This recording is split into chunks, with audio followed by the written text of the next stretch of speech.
Hai semua, selamat datang di channel Baca Saham. Pada video ini, kita akan membahas satu topik dengan judul Saham milik LKH turun drastis. Tapi seperti biasa, semua pembahasan ini bukan rekomendasi dan hanya informasi. Ingat, kerugian kamu tanggung sendiri ya. Saat ini kita akan membahas satu saham yang dimiliki oleh LKH dengan kepemilikan sekitar 6,53% atau sekitar 1,07 miliar lembar saham. Saham apakah itu? Yaitu BMTR. Tapi seperti biasa, semua pembahasan ini bukan rekomendasi ya, dan hanya sebagai informasi. Dari artikel yang saya kutip dari CNBC Indonesia ini, kamu bisa lihat bahwa tercatat LKH melakukan pembelian di saham BMTR sebanyak 7 kali, yakni pada 5 Agustus di harga 200 per unit, dengan jumlah sekitar 500-an ribu lot, di harga 199 dengan jumlah 6.000 lot, di harga 200 unit sebanyak 60.800 lot. Kemudian pada tanggal 6 Agustus di harga 200 unit sebanyak 20 lot dan di harga 202 unit sebanyak 49.000 lot. Selanjutnya di tanggal 10 Agustus di harga 204 unit sebanyak 2.000 lot. Terakhir LKH memborong saham BMTR pada tanggal 11 Agustus di harga 200 unit sebanyak 7 juta lot yang kemungkinan besar adalah private placement yang diterbitkan oleh BMTR. Total dana yang digelontorkan oleh LKH sendiri sekitar 153,4 miliar dengan rata-rata pembelian BMTR di harga 200,013 unit per lembar saham yang disebutkan untuk dibeli dengan tujuan investasi. Berita ini merupakan berita yang terbit pada tanggal 25/8 tahun 2020. Nah, kamu bisa lihat di sini dengan kisaran harga rata-rata sekitar 200 per lembar saham yang dibeli oleh LKH. Sekarang kita lihat terkait harga saham BMTR. Saat video ini dibuat, BMTR di harga 202, yang mana sudah turun sekitar 49% selama 5 tahun terakhir. Nah, ini menarik. Ternyata harga pada saat video ini dibuat merupakan masih bisa dikatakan sebagai harga rata-rata beli LKH. Sehingga sebenarnya LKH belum mengalami kerugian yang signifikan di saham ini, meskipun harga sahamnya, jika kamu lihat sepanjang tahun 2024 saja sudah mengalami penurunan yang signifikan. Bahkan dalam 5 tahun sudah turun sekitar 49%.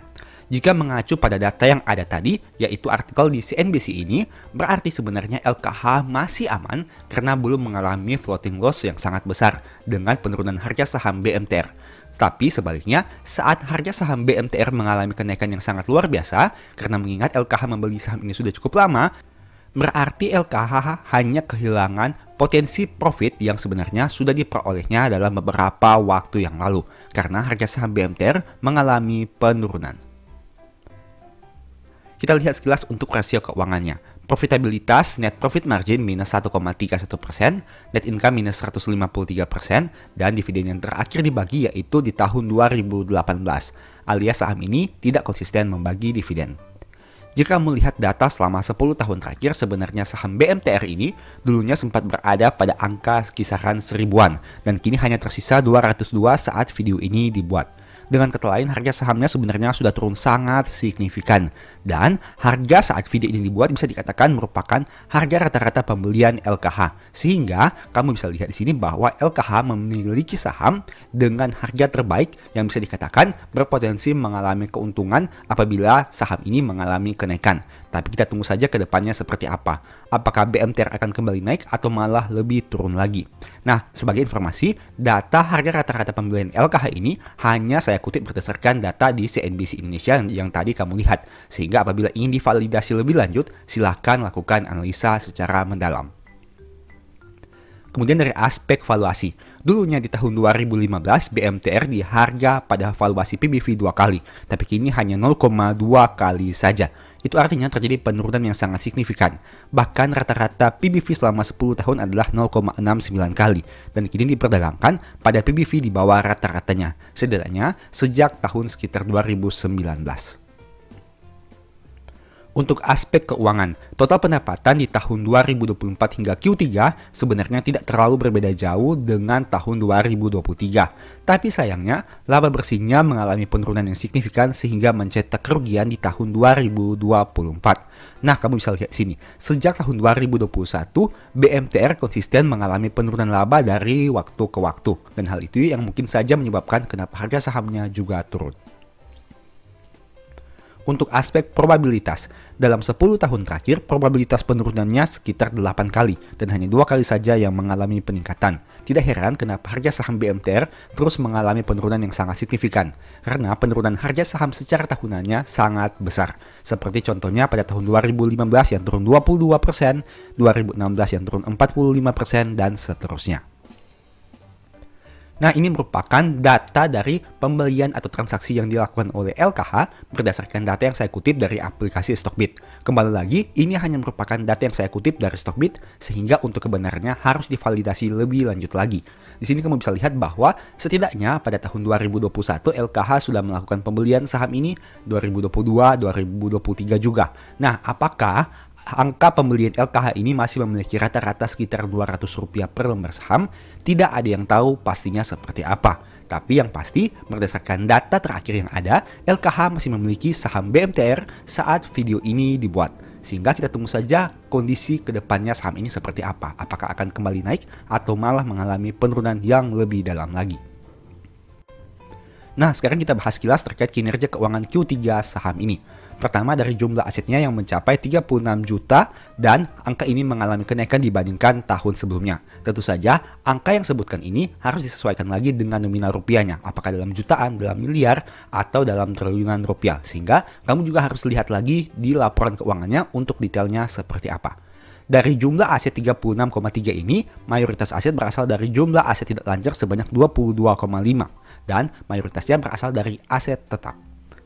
Untuk jumlah aset lancarnya hanya 13,7 dan saldo kasnya sendiri hanya sekitaran 1 jutaan. Jika kita bandingkan dengan liabilitasnya, liabilitas jangka pendek berjumlah 4,4 juta dengan jangka panjang 2,9 juta.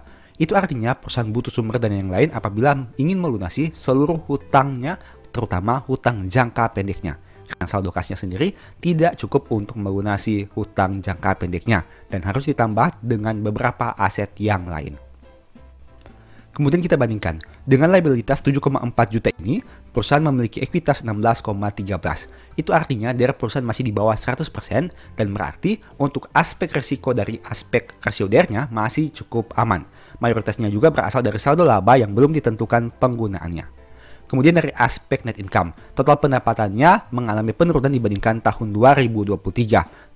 Dan begitu juga dengan beban langsungnya, sehingga berdampak kepada laba kotor yang mengalami penurunan. Dan begitu juga dengan laba bersih yang turun signifikan, dari 492 menjadi 392 hingga Q3 tahun 2024. Ingat, data yang ditampilkan ini merupakan data sampai dengan, sedangkan data yang kamu lihat sebelumnya merupakan data selama kuartal 3, sehingga mungkin saja itu yang menjadi perbedaannya. Nah, sekarang bagaimana? Dengan data yang tadi kamu lihat, apakah BMTR ini menarik untuk dikoleksi atau tidak? Ingat, ini merupakan salah satu saham yang harus kamu pertimbangkan risikonya sebelum mengambil keputusan. Karena mengingat harga sahamnya sudah turun sangat signifikan dalam beberapa tahun terakhir. Tapi memang tidak menutup kemungkinan harga sahamnya juga bisa mengalami kenaikan di masa depan. Tidak ada seorang yang tahu apakah harga sahamnya bisa naik atau bisa turun. Yang jelas kita hanya fokus saja kepada metode yang kita percaya. Entah itu fundamental, teknikal, bandarmologi, dan lain sebagainya. Dan seperti biasa, semua pembahasan ini bukan rekomendasi. Ingat, untung rugi kamu tanggung sendiri. Sebagai informasi, apabila kamu tertarik mempelajari satu video yang menarik, mungkin video ini bisa bermanfaat bagi kamu. Silahkan nonton dan semoga ada manfaat baru yang kamu peroleh. Semoga bermanfaat. Saat ini saya coba buat simulasi sederhana tentang panutan kita di pasar modal Indonesia, yaitu Lo Keng Hong. Pernahkah kamu berpikir, bagaimana jika kita ikuti atau contek portofolio Pak LKH 100%? Artinya saat dia beli saham kita ikut, saat dia jual saham kita jual. Pertanyaannya, apakah akan selalu profit atau tidak? Sebelum lebih jauh, saya mau disclaimer dulu. Video ini saya buat hanya sebagai simulasi kecil-kecilan saja dan bukan untuk ditiru. Ingat, ini hanya informasi dan bukan rekomendasi. Data di masa lalu belum tentu terjadi lagi di masa depan. Dan ingat, semua resiko untung rugi jadi tanggung jawab kamu sendiri. Sekarang mari kita bahas lagi. Hal pertama yang perlu kamu tahu adalah tidak semua saham milik LKH kita tahu. Artinya mungkin saja ada beberapa saham yang beliau punya tapi kita tidak tahu. Selain itu, kita tidak tahu dengan pasti kapan dia mulai beli dan di harga berapa. Itu karena data yang muncul ke publik adalah saat beliau punya kepemilikan saham minimal 5% ke atas, barulah data transaksinya bisa dilihat. Oleh karena itu, untuk memperkecil kemungkinan data yang bias, maka saya hanya akan menggunakan saham-saham yang dimiliki LKH dengan kepemilikan di atas 5%. Artinya meski ada beberapa saham yang kita tahu LKH punya, tapi apabila kepemilikannya di bawah 5%, tidak akan dimasukkan ke dalam simulasi. Hal itu karena kita tidak tahu dengan pasti kapan beliau beli saham itu dan tidak bisa memperkirakan harga pembeliannya di kisaran angka berapa. Selain itu, saya juga mau infokan bahwa data yang akan ditampilkan merupakan informasi yang saya temukan dari aplikasi Stockbit. Artinya saya tidak tahu dengan pasti apakah data tersebut 100% valid atau tidak, karena hanya berpatokan pada sumber data di aplikasi Stockbit. Silahkan kamu lakukan riset lebih lanjut apabila kamu ingin tahu dengan lebih detail. Tentu saja simulasi ini mungkin akan banyak informasi yang kurang sesuai dengan kenyataan. Karena pada intinya, kita tidak tahu dengan pasti periode pembelian saham oleh LKH di tanggal dan jam berapa. Selain itu, kita juga tidak tahu pasti pada harga berapa beliau melakukan pembelian. Jadi tujuan video ini hanya sebagai simulasi sederhana saja untuk memperkirakan estimasi transaksi yang dilakukan LKH. Tapi sekali lagi ingat, saya belum melakukan validasi lebih lanjut terkait data yang ditampilkan. Sekarang, mari kita langsung bahas nama-nama sahamnya saja. Pertama adalah ABMM, di mana dicatatkan pada tanggal 2 April tahun 2024, LKH sempat melakukan pembelian. Dan tentu saja, kepemilikan saham LKH sudah di atas 5% sehingga sudah diketahui oleh publik. Itu artinya ada kemungkinan Pak LKH melakukan pembelian jauh sebelum tanggal 2 April tahun 2024. Tapi seperti yang saya sampaikan tadi, kita berpatokan saat kepemilikannya di atas 5%, yaitu pada tanggal 2 April 2024. Dan berdasarkan data di aplikasi, harga di tanggal 2 April tahun 2024 adalah 4.040. Saya tidak tahu apakah ini harga pembukaan, harga penutupan, tertinggi atau terendah. Yang pasti, angka 4.040 ini yang akan kita gunakan dalam perhitungan. Kemudian kita lihat harga sekarang. Saat video ini dibuat, harga saham ABMM di angka 4.220. Itu artinya terjadi peningkatan dibandingkan harga pada tanggal 2 April tahun 2024. Bagaimana dengan PBV-nya? PBV di tanggal 2 April tersebut adalah 0,95 kali dan PBV saat ini adalah 0,90 kali. Itu artinya meskipun harga sahamnya mengalami peningkatan dari 4.040 ke 4.220, tapi secara valuasi PBV-nya mengalami penurunan. Dengan kata lain, kamu bisa katakan bahwa saham ABMM ini memiliki peningkatan kinerja yang cukup baik, setidaknya untuk aspek ekuitasnya. Nah, pada data per tahun 2024 secara year to date, ABMM mencatatkan kenaikan harga saham sekitar 21,26%. Ini merupakan rangkumannya. Dengan asumsi harga beli 4.040 dengan kepemilikan saat di atas 5% dan harga saat ini 4.220, berarti ada kenaikan harga saham sekitar 4,5%. Dan jika dibandingkan dengan kinerja saham di tahun 2024, tentu kinerja ini jauh lebih rendah. PBV saat beli adalah 0,95 dan PBV saat ini adalah 0,90. Saham kedua adalah GJTL yang mana dicatatkan pada tanggal 6 Januari tahun 2021 dengan harga 670. Kita lihat harga sekarangnya adalah 1.285. Itu artinya terjadi kenaikan harga saham yang signifikan sejak tanggal 6 Januari 2021 dan tanggal saat video ini dibuat di bulan September. Nah, bagaimana dari aspek PBV-nya? PBV di tanggal 6 Januari tahun 2021 adalah 0,38 kali.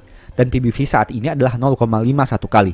Itu artinya telah terjadi kenaikan PBV saat video ini dibuat dibandingkan tahun 2021. Dan untuk harga sahamnya secara year to date naik 18,98% di tahun 2024. Ini merupakan perbandingannya. Jika diasumsikan harga beli adalah 670 pada tanggal 6 Januari tahun 2021 dan harga saat ini adalah 1.285, itu artinya telah terjadi kenaikan harga saham sekitar 91,8%. Dan jika dibandingkan dengan kinerja saham di tahun 2024, tentu kinerja saham LKH jauh lebih tinggi. PBV saat beli adalah 0,38 dan PBV saat ini adalah 0,51. Saham ketiga adalah BMTR yang mana tercatat pada tanggal 13 Agustus tahun 2020 dengan harga saham 248. Nah, jika dibandingkan dengan harga saat ini adalah 228, itu artinya terjadi penurunan harga saham meskipun tidak terlalu signifikan, di mana yang awalnya 248 dan kini hanya 228. Tapi kamu ingat bahwa sejak tahun 2020, harga saham BMTR sempat naik cukup signifikan pada kisaran tahun 2022, bahkan sempat di atas angka Rp400. Itu artinya telah terjadi kenaikan yang signifikan dalam beberapa tahun terakhir. Meski begitu, kita ambil patokan data saat video ini dibuat yaitu 228. PBV di tanggal 13 Agustus tahun 2020 adalah 0,33 kali dan PBV saat ini adalah 0,24 kali. Itu artinya terjadi penurunan PBV saat video ini dibuat. Tapi hal itu wajar mengingat harga sahamnya juga mengalami penurunan. Untuk kinerja saham selama tahun 2024 masih turun 15,56%. Ini rangkumannya, jika diasumsikan harga beli adalah 248 dan harga saat ini 228, itu artinya masih turun sekitar 8,1%. Tapi angka ini masih lebih baik dibandingkan kinerja saham BMTR di tahun 2024 yang turun 15,5%. PBV saat beli 0,33 dan PBV saat ini adalah 0,24 kali. Tapi sebagai catatan seperti yang saya katakan tadi, harga saham BMTR sempat naik signifikan dalam beberapa tahun sebelumnya, sehingga bisa saja kamu memperoleh keuntungan yang signifikan apabila pada saat itu telah melakukan penjualan. Saham berikutnya adalah DILD yang mana dicatatkan pada tanggal 12 Agustus tahun 2022 dengan harga 189 dan saat video ini dibuat di harga 210. Itu artinya terjadi penaikan harga saham dibandingkan harga pada tahun 2022. Untuk PBV-nya, PBV saat tahun 2022 adalah 0,38 kali dan PBV saat ini adalah 0,38 kali. Itu artinya tidak mengalami perubahan yang signifikan. Padahal harga sahamnya mengalami peningkatan. Nah, itu artinya sama seperti saham yang tadi saya bahas di awal, terjadi kenaikan ekuitas yang menyebabkan PBV-nya tidak berubah, padahal harganya mengalami kenaikan. Nah, untuk kinerja di tahun 2024 secara year to date masih naik 6,6%. Ini rangkumannya, dengan asumsi harga beli 189, harga saat ini adalah 210 berarti kenaikan 11,1%. Jika dibandingkan dengan kinerja di tahun 2024, kinerja saham Loke Hong jauh lebih tinggi. PBV saat beli dan saat ini tidak mengalami perubahan. Kemudian saham CFIN yang mana tercatat pada tanggal 8 April tahun 2021 dengan harga 276 dan saat video ini dibuat di angka 422. Bahkan dulunya sempat mencapai angka 700-an rupiah per lembar, angka yang sangat signifikan kenaikannya. PBV di tahun 2021 adalah 0,23 kali dan saat ini adalah 0,30 kali.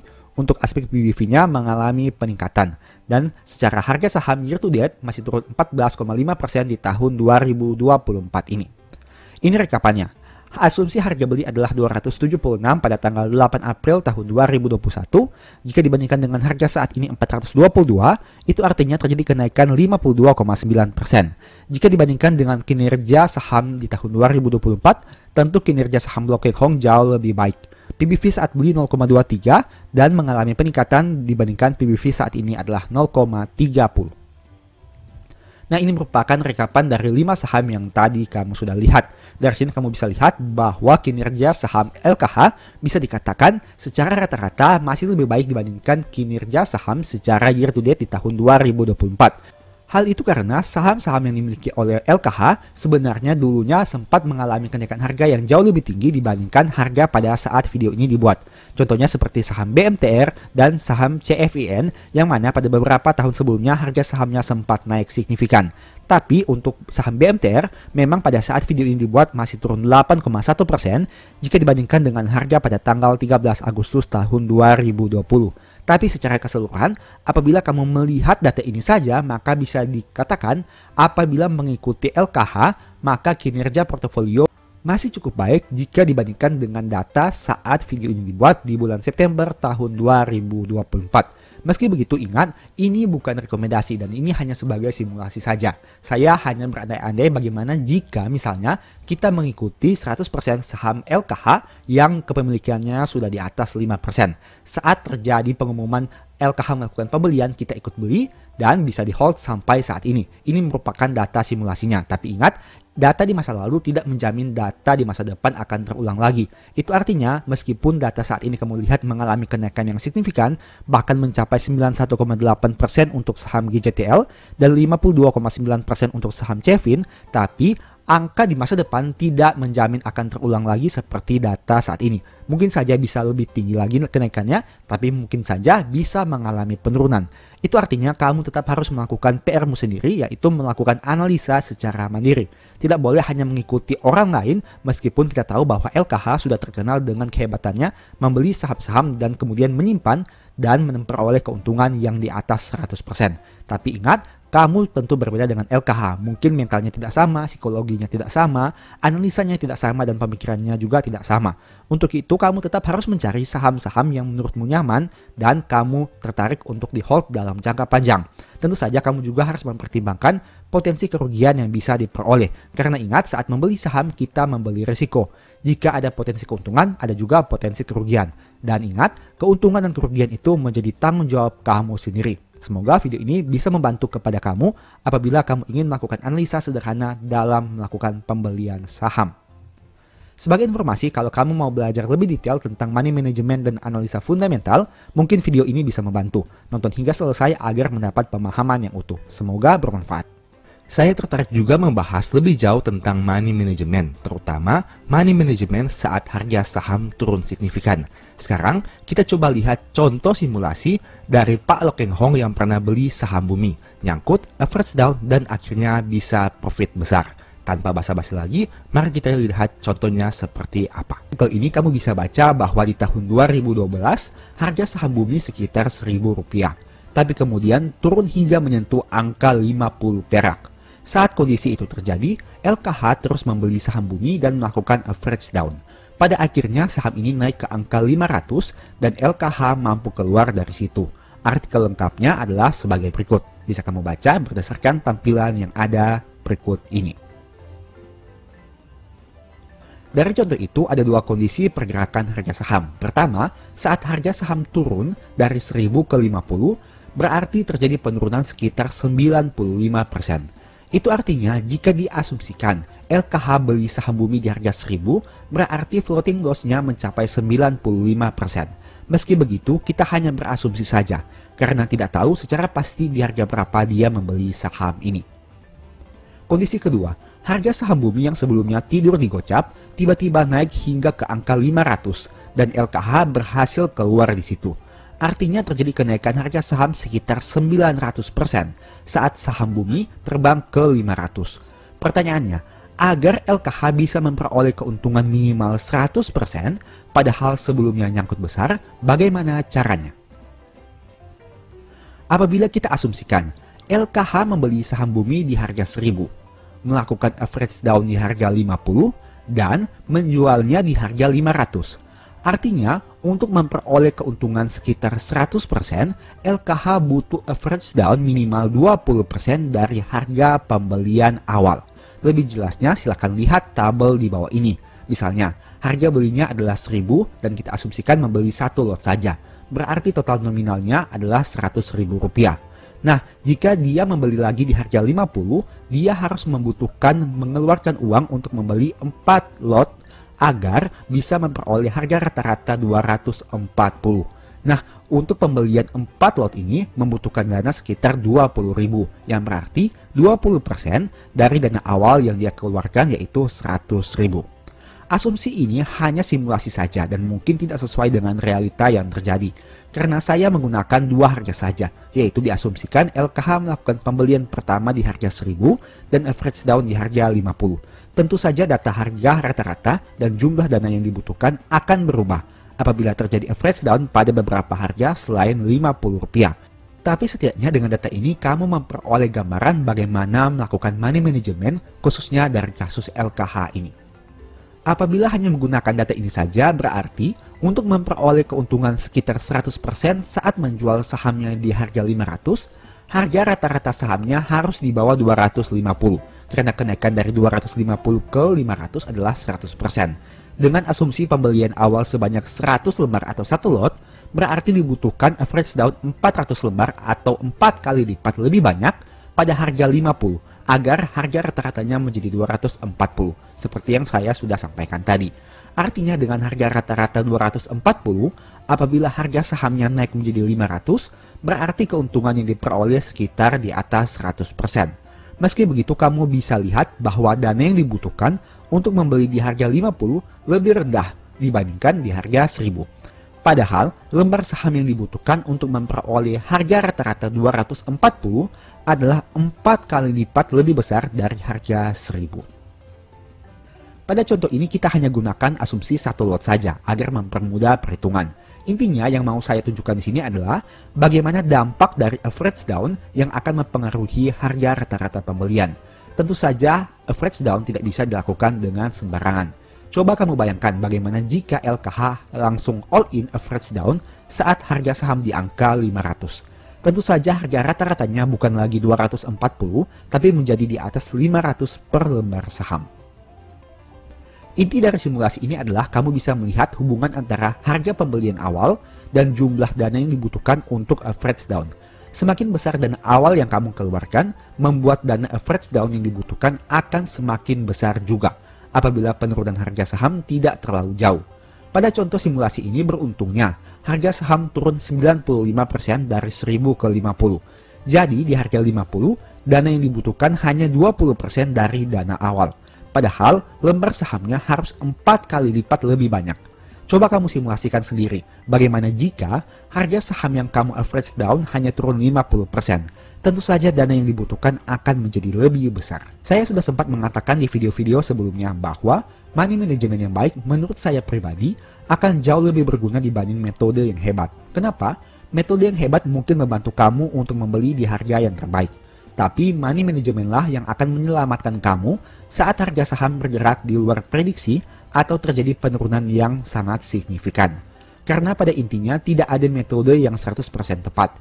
Jika analisa kita tepat tentu tidak masalah. Tapi bagaimana jika analisa meleset? Plan B apa yang sudah kamu rencanakan selanjutnya? Itulah fungsi money management yang sebenarnya. Bukan untuk mencari profit paling besar, tapi untuk meminimalisir agar jangan sampai rugi terlalu banyak. Sebagai informasi, kalau kamu mau belajar tentang money management lebih detail, mungkin ebook The Stock Market dan strategi nabung saham ini bisa membantu. Di sana ada pembahasan terkait money management yang mungkin bisa bermanfaat bagi kamu. Demikianlah pembahasan singkat pada video ini. Selalu ingat bahwa semua saham yang disebutkan bukan rekomendasi dan hanya informasi. Segala risiko kerugian menjadi tanggung jawab kamu sendiri. Di video berikutnya ingin dibahas materi apa lagi? Tulis di kolom komentar ya. Sebagai informasi, channel YouTube Baca Saham sekarang ada dua. Yang pertama Baca Saham dan Baca Saham dari nol. Berikut ini beberapa list ebook baca saham. Pertama, Stock for Living. Kedua, Strategi Nabung Saham. Ketiga, The Stock Market. Dan yang keempat, Cara Cepat Analisa Laporan Keuangan. Apabila tertarik, chat saja pada nomor WA yang ada. Sekian video ini, semoga bermanfaat. Thank you.